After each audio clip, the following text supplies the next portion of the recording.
warahmatullahi wabarakatuh.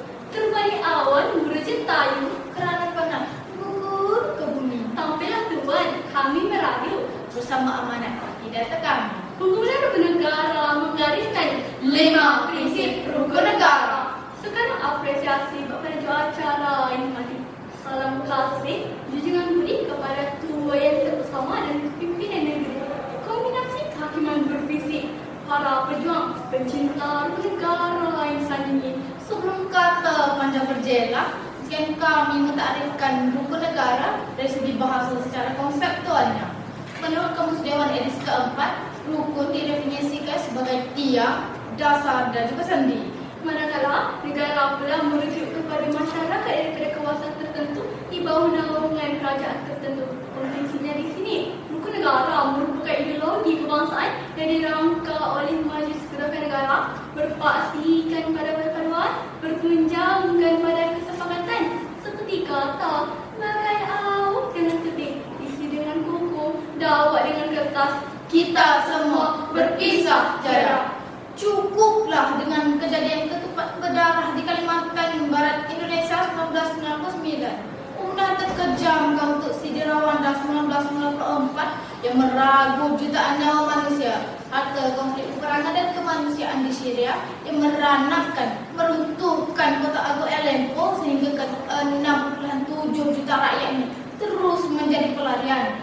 Semuanya mengajak kita untuk bertahap sejenak. Manusia tanpa ideologi dan perpaduan ibarat serigala kelaparan. Menurut Profesor Dr. Muhammad Al-Hafidh Al-Hamid dalam wacana Minda Perpaduan dan Integriti Nasional 2019 menegaskan prinsip negara sebagai asas identiti, konsolidasi dan penyatu bangsa. Justru yang kita percayalah maudhu bicara yang berbunyi rukun negara, tonggak perpaduan bangsa demi kesejahteraan Malaysia. Hadirin dan hadirat, frasa rukun negara, tonggak perpaduan bangsa demi kesejahteraan Malaysia secara tuntas ini bermaksud prinsip-prinsip yang menjadikan dasar teguh dalam membentuk penyatuan dan perpaduan seterusnya memacu kemakmuran Malaysia. Pengisiannya akan sama-sama kita teliti dalam 3 dimensi yang berbeza. Dewan yang budiman. Pertama, agama itu pribadi, ibarat jalan di tepi-tepi, benang arang orang jangan dibijak. Seorang pendeta lama pernah menukilkan hidup yang berkat Tuhan, kerana Tuhan itu tujuan pengabdian. Sebab itu, rukun pertama rukun negara mengangkat agama Islam sebagai agama rasmi persekutuan. Namun, kita tidak pernah menafikan agama dan kepercayaan bangsa-bangsa lain menunjukkan kepada kita bahawa kepercayaan kepada Tuhan itu merupakan satu pegangan utama seorang bangsa. Namun, realiti pada hari ini kita semakin ternak dengan akal budi diri sendiri sehingga tiada lagi sifat menghormati. Lihatlah bagaimana isu penghinaan terhadap agama Islam oleh Alvin dan Vivian telah mencalarkan perpaduan yang sedang terbilang utuh. Hadir Polda Namawi bukan lagi keadaan yang berlaku. Bahkan bukan sahaja agama Islam yang dicaci, dikeji dan dimaki, namun agama-agama lain juga turut menerima petupiasnya.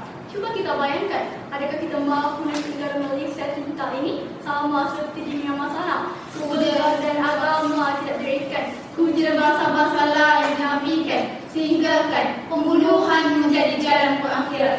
Musnah segala impian kita untuk mengerti sebuah kebersamaan. Sebab itu, sifat menghati kita cukup mudah. Kita sama-sama menerima, kita juga sama-sama gembira. Saudara dan saudari, kedua, sopan budi bahasa ibarat elok bahasa hidup, elok budi dan bahkan hati.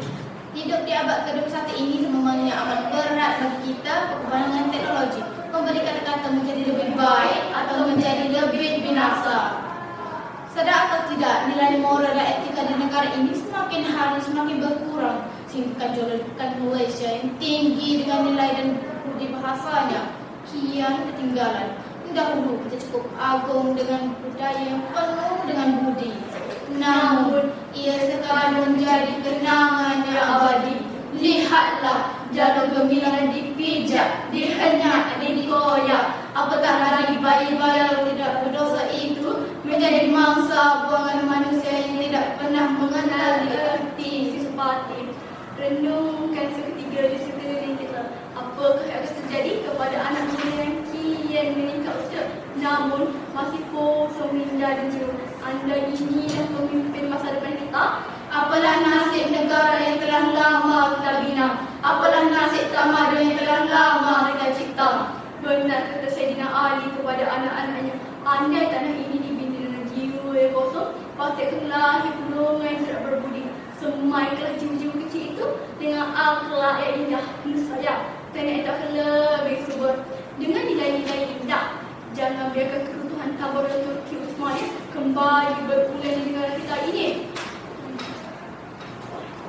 Kerana sikap pemimpin dan rakyat yang hanyut dengan duniawi, sehingga mereka terlupa negara mereka sudah jatuh di mama mulut sendiri. Kesimpulannya, peristiwa 13 Mei 1969 cukup mengajarkan kita betapa sebenarnya kesepahaman itulah menjadi kunci utama dalam menyamai perpaduan waktu. Ketiga, rukun negara dijulang, Malaysia jumlah rakyat terbilang. Alhamdulillah hari ini kita masih bertuah dan dapat berpijak di bumi bertuah ini, itu bumi Malaysia. Persediaan akhir rukun negara, kita bangkit dari runtuh petang belakang. Berat sama dipikul, ringan sama jinjing. Hati gajah sama dapat, hati kuman sama jejak. Bermula rancangan Malaysia pertama 1965, rancangan Malaysia ke-12 2001, hingga kini kemakmuran bersama 2030. Kemiskinan rakyat menjadi kerahkan, ekonomi disimbangkan, hubungan kaum dapatkan, pendidikan dimantapkan, kemajuan dan pembangunan terus digerakkan. Impresinya, laporan kegembiraan 2024 meletakkan Malaysia sebagai negara ke-55 paling gembira di dunia.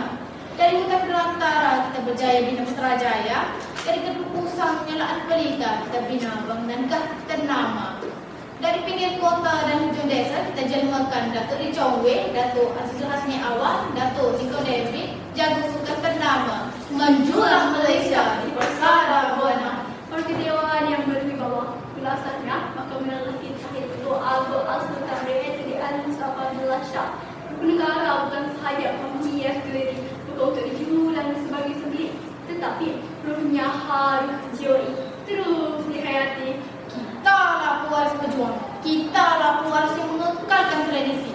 Marilah, ayolah nyalakan semangat patriotik selaras dengan inspirasi, sebaris dengan rukun negara. Suratan kali ini kami tamatkan dengan kiriman salam penuh kasih rukun negara keunggulan Malaysia. Sekian, terima kasih.